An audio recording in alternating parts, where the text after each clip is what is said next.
I did read that Israel has decided that Turkey is now a big threat to Israel's national security. Did you see this? Turkish-Israeli relations, even under Erdogan, it has ebbed and flowed over time. And interviews with ministry officials have suggested that it kind of ebbs in his relation to Islam and how he's trying to present himself vis-a-vis Islam is actually like a huge factor shaping why they do that. Yeah, there have been times when Erdogan was thought of as sympathetic to Iran, but I don't see. I mean, the conventional wisdom seems to be there's no way that Iran winds up restoring the land bridge to Hezbollah that lets it transmit weapons, I right? can't imagine how they Yeah. would do that. Yeah, that seems impossible to conceive of at this point. I mean, Erdogan's changed Turkish foreign policy's orientation. For most of the 20th century until he came along at the very end of it, the orientation was always toward Europe. I mean, Turkey wanted to consider itself a European state involved in NATO. They applied for membership in the European Union that they're never going to get, but it's still an open Right. question. And he really has, if you talk about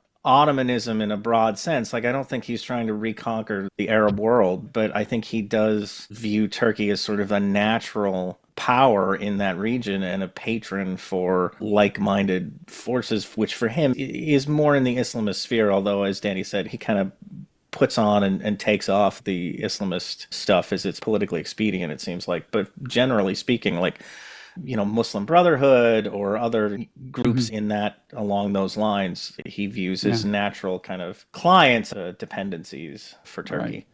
And you can see why that political kind of identity would lead him to condemn a lot of what Israel's doing, for example, right now in Gaza.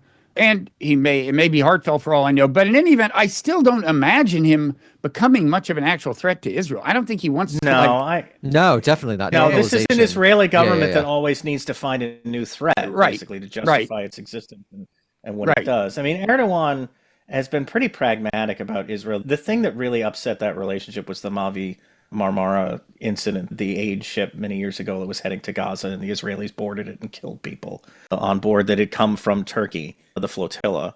And that really soured relations. And they had tried to kind of rebuild them prior to the October 7th attacks, and now it's, they're back in the gutter. But I think for Erdogan, it's as much about grabbing a stance that allows him to be a regional leader as a champion of Palestinian rights and power player as Uh-huh. much as anything to come out the way that he has.